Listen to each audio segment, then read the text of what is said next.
Girl in the Centerfold by Surrey Marshe, also known as Solveig Mellenborgen. That was her given name. Thanks to everyone who has joined in on reading this book so far. So today we are going to be reading chapters 4 and 5. So if you need to go back and start with chapter 1 or catch up on any of the other chapters, I've put them all in a playlist and I'll put it in the info box below. And I'll also just put chapter 1 just so you can start from the beginning if you need to. So I've actually been putting off reading this chapter. I'm really enjoying doing this, but I've been putting off reading this chapter because, no spoilers yet, but it was just really disturbing to me. Slight spoiler, I guess. I'm not going to tell you what happens, but I'm going to tell you what doesn't happen. It's basically about, quote, doing a test shoot for Playboy. And that in itself was really disturbing, and it just made me see that actual thing through a new lens, not just oh, well, what could happen to you, if you go to Playboy and then you go to a party or this or that, or bad things could happen to you. I saw through this lens that the actual shoot can actually be abuse, especially if you're not aware of it or not consenting to it, or you don't know what it's for. And when I initially explained what this was about and everything, I talked about Secrets of Playboy coming out and how that has been a really big change in kind of the Playboy tide of how people see it. And I mentioned Holly Madison's book, Down the Rabbit Hole, which I actually found at the thrift store on the same day as finding this book, which was crazy. I wonder if the same person donated it. But anyway, this was years and years before Secrets of Playboy, which came out with a lot of and confirmed a lot of secrets about abusive things that have been going on at Playboy. But I didn't mention, and I mentioned Girls Next Door, the TV show, but I didn't mention Girls Next Level, the podcast, which Holly and Bridget from the Girls Next Door have now made. And they're unpacking a ton of things that happened to them and other people as well at Playboy. So what is so interesting about this is, sorry, I feel like I'm going on too long with the preface. We'll get to the reading in just a second. What's so interesting about this is that what they've been talking about a lot, they both tested for Playboy, and it's a really sketchy situation, testing for Playboy, because it's scary enough to just shoot for Playboy and to take your clothes off for a really professional, supposedly, organization. And you know where the photos are going and that sort of thing. But to test for something, it's so unofficial, and they just convince these people to take their clothes off in so many random situations, and worse than that can happen. But what I see from this chapter is that can be a very harmful thing in and of itself. It's not that worse needs to happen in order for that to be abuse. And it really reminds me of Bridget Marquardt's story from the Girls Next Door.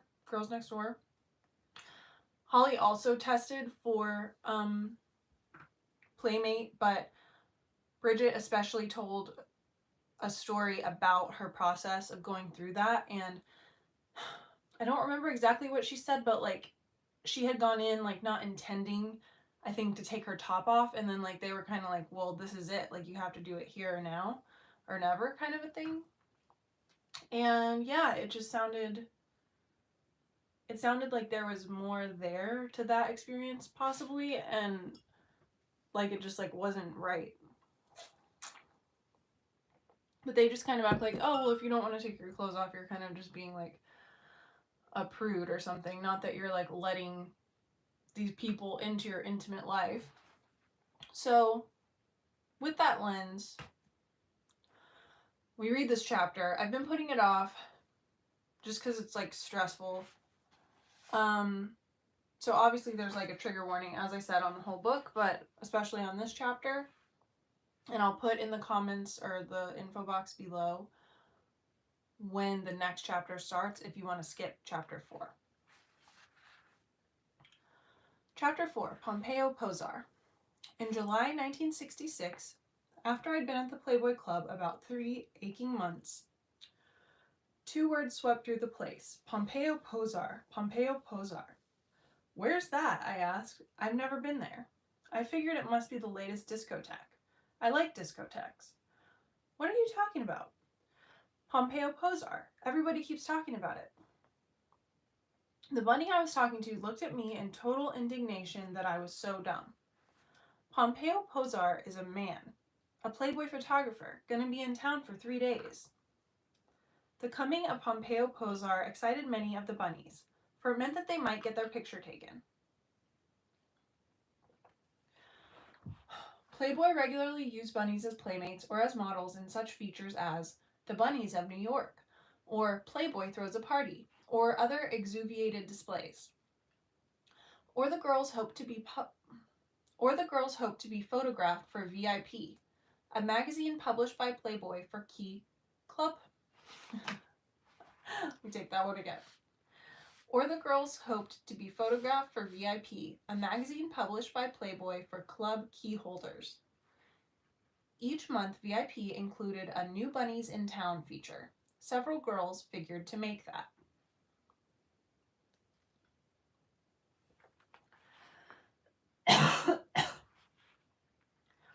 I became excited too. I was a new bunny and a door bunny, so it was likely that Pompeo Posar would photograph me for the VIP magazine. The idea certainly appealed to me. I still hoped to be a big movie star or something. Here I was, beautiful and sexy, working in this hub of glamour. How groovy would it be to be selected as something special, to be published in VIP? Some movie producer might discover me. There was a special atmosphere in the club the day Pompeo Posar appeared. My reaction was typical. I took extra pains with my makeup. I put on my best $10 lashes and 3 coats of nail polish. I smiled a lot and, pain or no pain, sagged into the cups. In the early afternoon, Pompeo Posar approached me. Pompeo Posar is a remarkable man. I'm afraid the world isn't ready for very many Pompeo Posars. I've said playmates are not born, they are made, and Pompeo Posar is a leading manufacturer. He is a man about 45, definitely Italian, with dark, curly hair, black Hitler mustache, a thick accent, and very charming. If you can imagine Charles Boyer looking like Rossano Brazzi and acting like Napoleon reviewing the troops, then you can understand Pompeo Posar. The man has presence. He has command. He doesn't ask or suggest. He pronounces. That the person will act upon his pronouncements is, to him, in the category of the sun rising in the east. He approached. He knew me. He assumed I knew him. He spoke. I'd like some pictures of you for the Centerfold. That was no question. It was a statement. He might have been Pompeo the Great saying, I want 14 virgins sacrificed immediately. I was no longer a virgin. I've been asked before. I said no then. It's still no. I'm not going to do it. Pompeo Posar smiled. I might have been a college freshman asking Charles Boyer the way to the Casbah. I'm going to be in town 3 days, he said. You'll do it. That's what he thought. And that's what I thought. Actually, he needed only 1 day. Pompeo Posar was around the club all that day, taking pictures. I don't know very much about cameras, but he used a small one, 35mm, I guess. He took several shots of me standing at the door, greeting customers, a sort of visual representation of, good afternoon, welcome to the Playboy Club. He was very professional, instructing me in how to pose.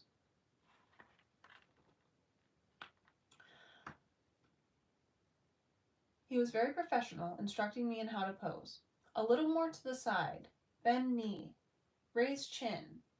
Fine, very nice. Not so much into the phone. A little smile now. Oh, a little more. Fine, very cute. At least I think that is what he said. Pompeo Posar and I had a language problem. I had a Norwegian accent, he an Italian one. My English had improved a great deal since the previous November, but I was still a long way from being hired as a Berlitz instructor. I understood most conversational English, at least the gist of it, but I had considerable difficulty with English delivered with an Italian accent. I just didn't catch everything he said, but he made a lot of gestures, so I was able to react to his directions. I was thrilled. I had never been with a professional photographer before, and I thought it was terribly interesting and exciting. It sure did seem like Hollywood, and it certainly was a welcome change from "Good afternoon, welcome to the Playboy Club." I can't swear that Pompeo Posar said it, but it was my understanding that I was being photographed for VIP magazine. I was a new bunny in town. It figured that I'd be photographed, but perhaps I just assumed it. After his shots at the club, Pompeo Posar said, "I take shots of you tomorrow. We go on ferry. You look nice with sun and wind in your hair." Again the flat statement. I agreed, quite enthusiastically, although that certainly was superfluous. I doubt if anyone had ever refused Pompeo Posar anything in his whole life. I certainly wasn't about to refuse him. If I went on the ferry with him, it meant I'd get paid for not saying, "Good afternoon, welcome to the Playboy Club." It would be exciting and fun. Besides, I liked Pompeo Posar. He was witty in his way and charming and quite devastating. He had charisma. It seemed to me as if electric sparks were shooting off of him, and I was quite awed. What's more, he treated me like a, quote, "nice young lady." I met Pompeo Posar in the late afternoon at the club. I was wearing a blouse and blue jeans and a bright red jacket. He had on his usual sports jacket and slacks. It was a gray, windy day, not good for photography, but we took a cab down to the Staten Island ferry. All afternoon he photographed me on the ferry. Oh, so many pictures he took. Whatever Playboy saves money on, it isn't film. There were innumerable shots at the railing, in the lounges, all over the ship. The only break was for lunch, but I didn't mind. I was having great fun. I hardly considered it work. It was turning dark as we returned to Manhattan. In the cab he said, "Now we go to Jerry Yulsman's." I knew of Jerry Yulsman. He was another Playboy photographer who maintained a studio in Manhattan. What are we going there for? I think he said, "We get test shots." I didn't know what he meant by test shots, but I didn't ask. One does not ask Pompeo Posar. One listens. Besides, I was with a fellow who had been taking pictures all day. It made sense to go to a photography studio. He probably wanted to leave off his film. But we did not go into Jerry Yulsman's studio. We climbed a flight of stairs to a small apartment. I was confused. "What's this?" I asked. "This Hefner's pad. He stays here when in New York. Nice, eh?" Yeah, it was nice. It was only a small place with a living room that doubled as an office, and a bedroom filled with an immense bed that had to be at least as big as Siberia and as forbidding. There were paintings on the walls.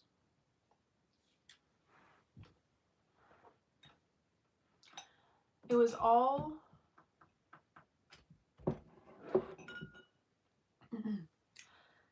very tasteful and masculine. Very nice. Too nice. Was the whole afternoon, which I'd enjoyed so much, going to come down to a fast shuffle in bed? I was so disappointed. I'd expected something else from Pompeo Posar. When I turned back to him, I saw that I was wrong. He was busy setting up some lights. Then he picked up his camera. "I get more pictures," he said. I sighed with relief. He posed me a couple of times. Then he touched his chest in a gesture that needed no words. Opened blouse a little. I could almost feel him unbuttoning me. I undid a couple of buttons. "Very nice. You very sweet. A little more to the side. Shoulders back. Good, good." He took a couple of photos. Then the gesture again.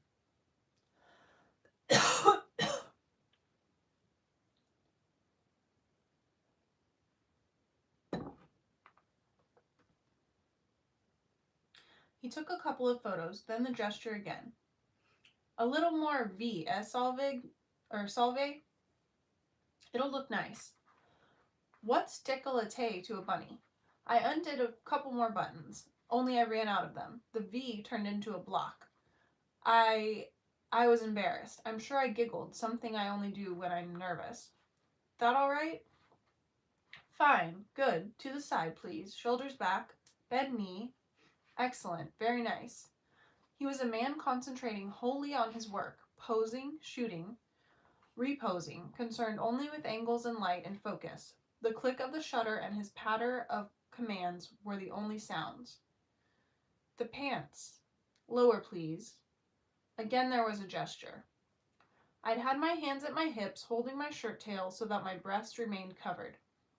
Continuing to do that while unzipping my jeans so that they slid down on my hips took some doing. But I managed.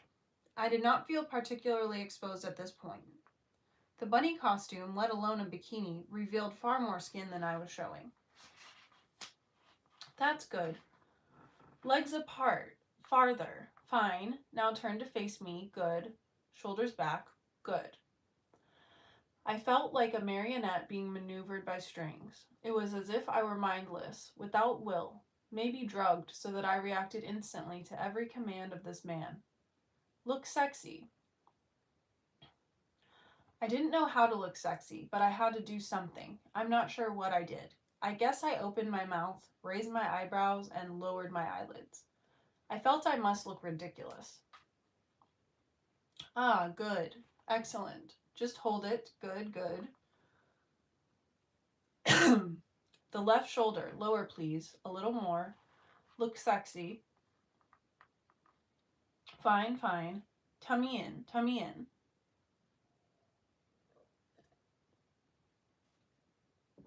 Chin up, up. Hold it, just, beautiful. Now, the blouse, please, off. Now, the blouse, please, off. Somewhere at a great distance, an alarm went off. A clanging warning bell that I kept trying to hear. But it was so far away, and something seemed the matter with me.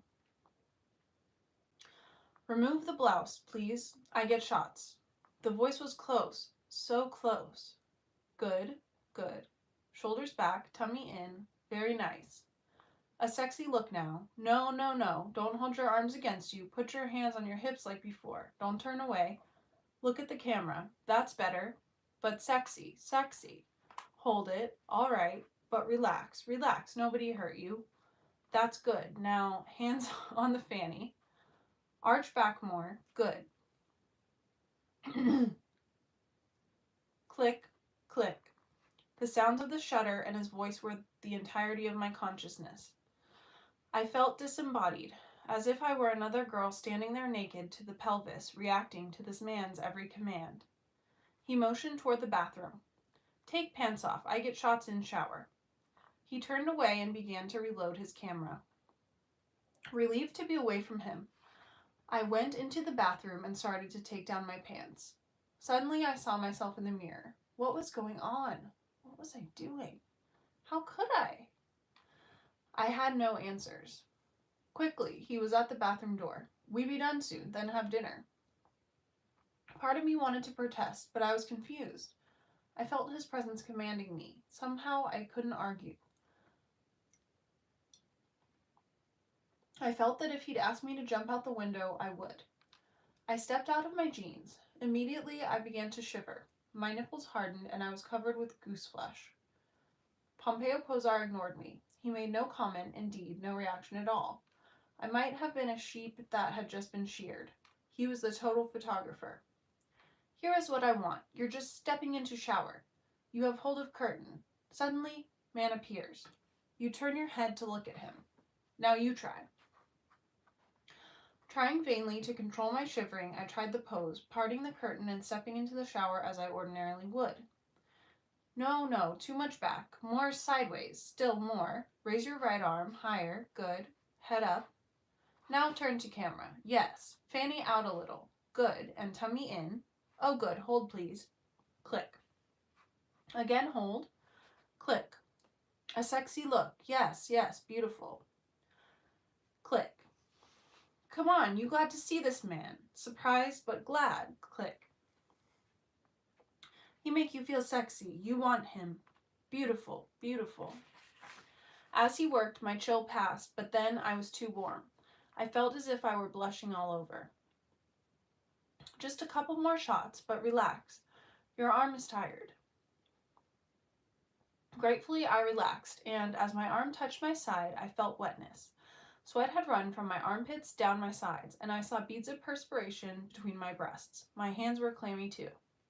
Now we try again. Good. A little more to the side.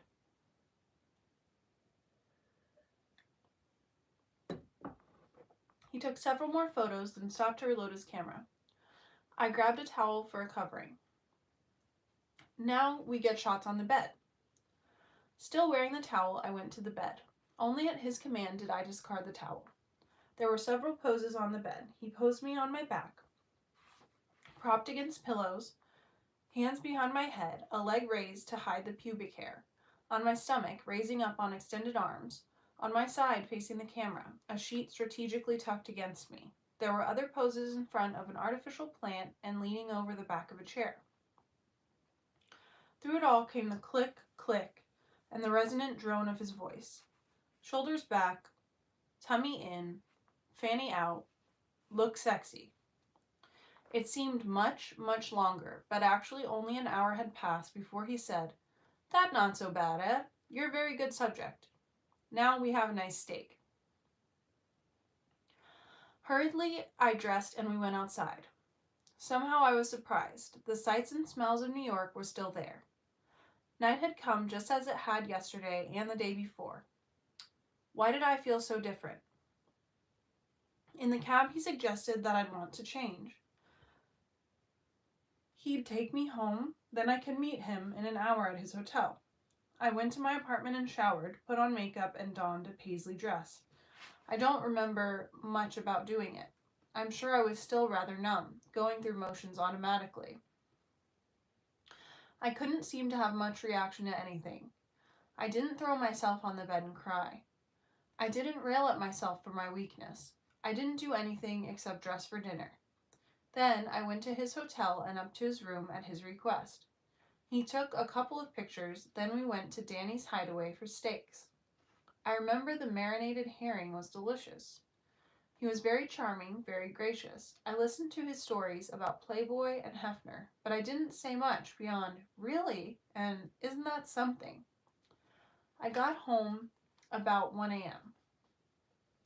Looking back on Pompeo Posar and his test shots today, I still wonder about some things, but I have greater understanding of some other things. I wonder, for example, if his was the standard technique for getting girls out of their Peter Pans and Levi's. I wonder if it is a technique prescribed by Playboy. Could there be a Playboy's Playmate photographer's manual? Rule 521.1a. Never ask her. Never try to persuade her. Be commanding, be authoritative. Never tell her what to do. After all, she's an empty-headed nincompoop.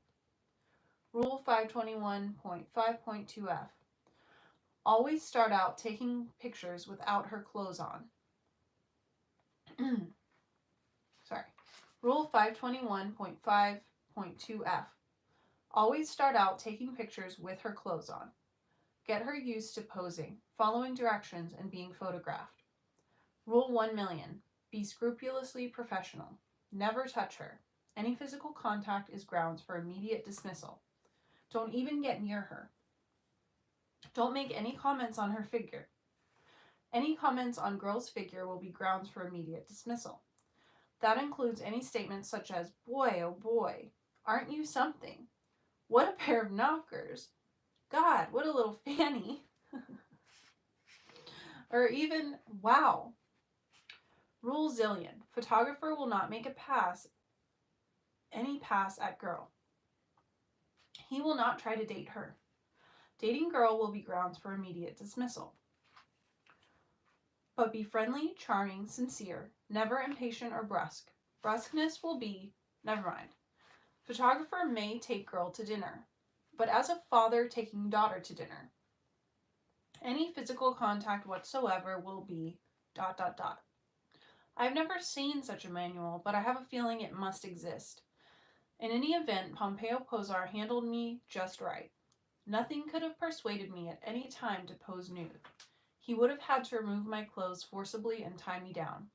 But his day-long efforts, photographing me, getting me used to following commands, being scrupulously gentlemanly so as never to alarm me, well, it worked. Today, too, I have a greater understanding of my feelings. I believe psychologists call it dissociation. It wasn't me standing there naked. It was somebody else, and I was an observer watching what was happening with disapproving interest. When it was over, I was still numb.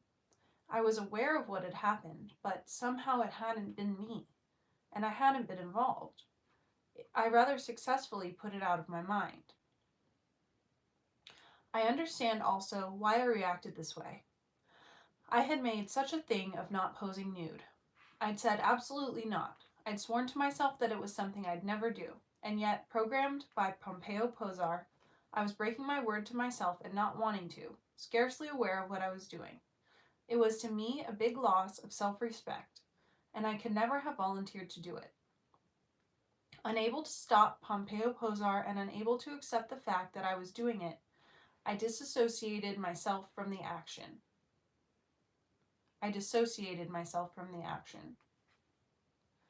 Why was I so dead set against posing nude? I didn't know fully the answer still, but I think it has something to do with the relationship between a man and a woman.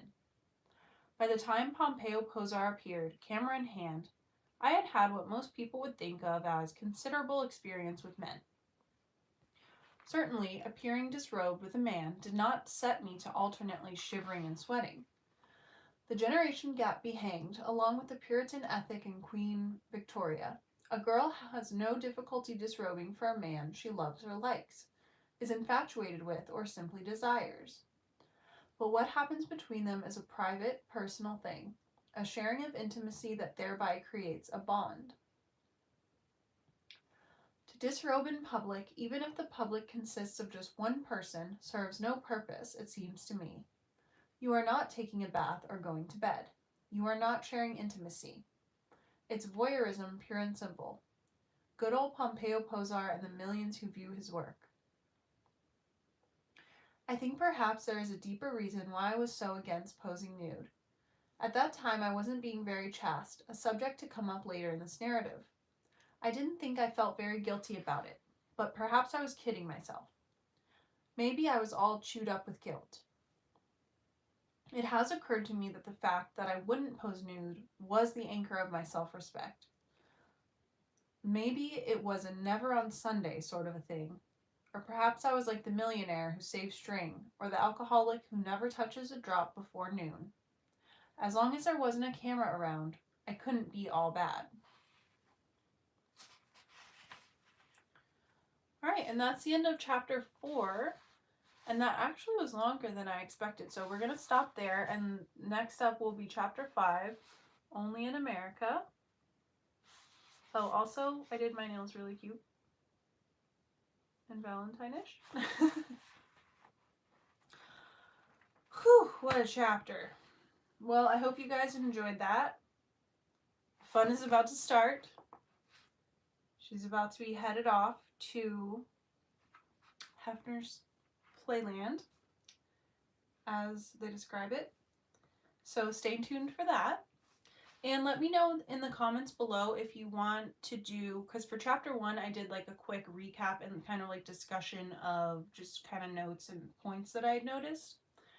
And that's also in the playlist. So let me know if you want me to do that for each chapter, or for like each group of chapters that we read. So yeah, just let me know what your thoughts are, how you guys are enjoying this. And thank you so much for watching. Have a great night. Bye.